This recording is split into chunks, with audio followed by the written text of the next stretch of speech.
एक 23 साल का कोडर है जो किराए और ईएमआई के बोझ तले दबा हुआ है। कोई नेटवर्क नहीं, कोई बड़ा नाम नहीं, बस एक स्किल और एक आइडिया। वो अपने स्किल का इस्तेमाल करता है क्रिएटर इकोनॉमी के किंग को हराने के लिए नहीं, बल्कि उसे अपना बनाने के लिए।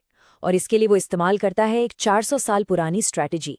ये आरव की कहानी है और ये पावर के बारे में वो सब कुछ सिखाएगी जो जानना जरूरी है। ये शब्द है ऋषभ मल्होत्रा के। वो इंसान जो डिजिटल दुनिया पर आप कह सकते हैं एक तरह से राज करता है, जिसके लाखों फॉलोअर्स हैं।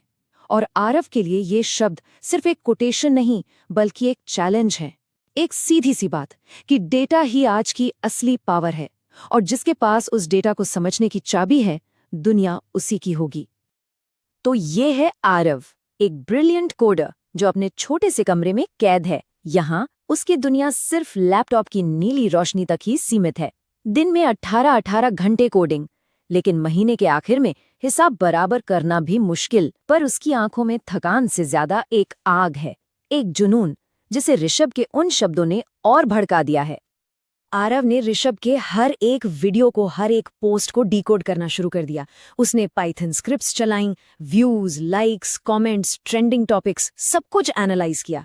वो ये समझने की कोशिश कर रहा था कि आखिर इस सफलता के पीछे का पैटर्न क्या है। और महीनों की मेहनत के बाद उसे कुछ ऐसा मिला जो वाकई चौंकाने वाला था। ये आरव का गैलीलियो मोमेंट था। जैसे गैलीलियो ने बताया था कि सब कुछ धरती के चक्कर नहीं काटता, वैसे ही आरव ने ये क्रैक कर लिया कि ऋषभ की सफलता सिर्फ उसकी मेहनत का नतीजा नहीं है, बल्कि उसके चारों ओर एक पूरा इकोसिस्टम घूम रहा है, और वो इस इकोसिस्टम के सेंटर में है, ठीक सूरज की तरह। तो इस नई समझ के साथ आरव के पास एक चॉइस थी। वो क्या करता? क्या वो ऋषभ से सीधा मुकाबला करने की कोशिश करता, या वो कोई ज्यादा स्मार्ट चाल चलता? देखिए, आरव के सामने दो रास्ते थे। पहला, वो एक क्रिएटर एआई टूल बनाता जो हर किसी के लिए होता और ऋषभ से कंपटीशन करता। दूसरा रास्ता था एक ऐसा टूल बनाना जो सिर्फ और सिर्फ ऋषभ के लिए हो, जो ऋषभ को और भी ज्यादा पावरफुल बना दे। उसने दूसरा रास्ता चुना, और यही एक जीनियस मूव था। आरव ने अपने टूल का नाम रखा RM ऑर्बिट इंजन। ये टूल सिर्फ डेटा नहीं दिखाता था, ये ऋषभ के ईगो को, उसके विजन को फीड करता था। इसका सीधा मैसेज था, आप सिर्फ एक क्रिएटर नहीं हैं, आप एक डिजिटल सोलर सिस्टम हैं, और ये टूल आपको अपना पूरा सिस्टम कंट्रोल करने की पावर देता है। लेकिन एक टूल बना लेना एक बात है, उसे ऋषभ मल्होत्रा तक पहुंचाना बिल्कुल दूसरी। वो इंसान जिसे हर दिन हजारों लोग पिच करते हैं, वो एक अनजान कोडर की बात क्यों सुनेगा? आरव की पिच कमाल की थी। उसने कोई लंबी चौड़ी ईमेल नहीं लिखी, उसने एक छोटा पर्सनलाइज्ड वीडियो भेजा। सबसे पहले एक हुक लाइन जिससे ऋषभ का ध्यान खींचा जा सके, फिर प्रूफ के तौर पर ऋषभ के ही 100 वीडियोस का डेटा एनालिसिस दिखाया, और आखिर में उसने कोई पैसा या नौकरी नहीं मांगी, सिर्फ 20 मिनट का एक कॉल मांगा। सोचिए इस लाइन के बारे में, मैंने एक एआई इंजन बनाया है जो इस प्लैनेट पर सिर्फ एक व्यक्ति के लिए काम करता है, आपके लिए। इस एक लाइन ने आरव को हजारों की भीड़ से अलग कर दिया। उसने खुद को एक कॉम्पिटिटर की तरह नहीं, बल्कि एक एक्सक्लूसिव एसेट की तरह पेश किया।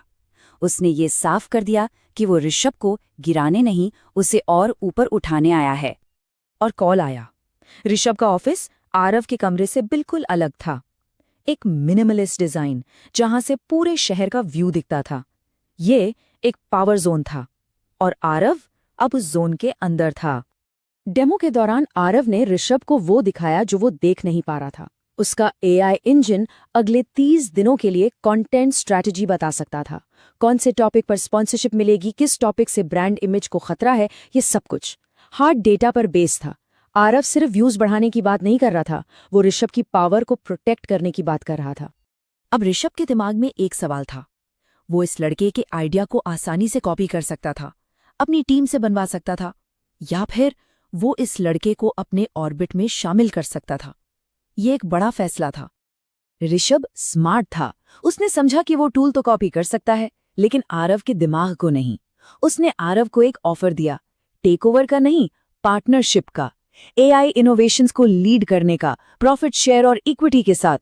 उसने समझा कि आरव की चमक से उसकी अपनी चमक और बढ़ेगी। तो इस पूरी कहानी से क्या सीखने को मिलता है?